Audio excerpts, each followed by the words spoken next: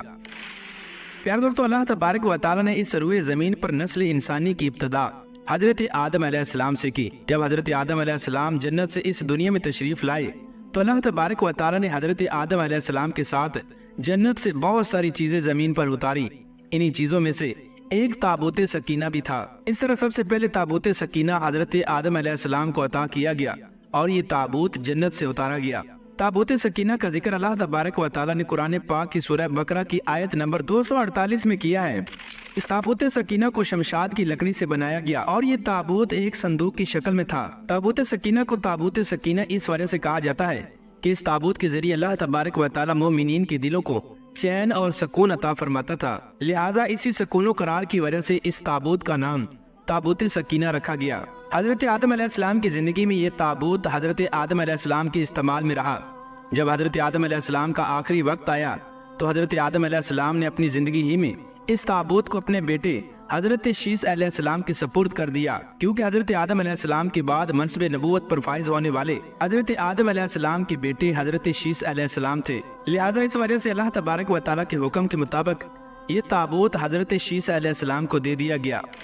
دوستو، اس طرح حضرت شیس علیہ السلام کے بعد جو بھی نبی اس دنیا میں تشریف لاتا اور جس کو بھی منصب نبوت پر فائز کیا جاتا تو یہ تابوت اللہ تبارک و تعالیٰ کے حکم سے اس کے سپرد کر دیا جاتا۔ اس طرح یہ تابوت سکینہ حضرت آدم علیہ السلام کے بعد انبیاء کرام سے ہوتے ہوئے حضرت یعقوب علیہ السلام تک پہنچا، اور حضرت یعقوب علیہ السلام اللہ تبارک و تعالیٰ کے وہ نبی ہیں کہ جن کی نسل میں سے یہودی نسل کی ابتدا ہوئی، اور پھر حضرت یعقوب علیہ السلام کے بعد یہ تابوت انبیاء کرام سے ہوتا ہوا حضرت موسیٰ کلیم اللہ تک پہنچا۔ حضرت موسیٰ علیہ السلام کو اللہ تبارک و تعالیٰ نے قوم بنی اسرائیل اور فرعون کی ہدایت کے لیے مبعوث فرمایا تھا، اور اس طرح یہ تابوت حضرت موسیٰ علیہ السلام کے دور میں قوم بنی اسرائیل تک پہنچا۔ اس کے بعد جب اللہ تبارک و تعالیٰ نے حضرت موسیٰ علیہ السلام کی قوم کو فرعون کے ظلم و ستم سے نجات عطا فرمائی اور یہ قوم حضرت موسیٰ علیہ السلام کے ساتھ صحرائے سینا میں پہنچی اور کئی سالوں تک اپنی نافرمانی کی وجہ سے صحرائے سینا کے اندر بھٹکتی رہی، تو اللہ تبارک و تعالیٰ نے اس قوم کے سکون اور قرار کے لیے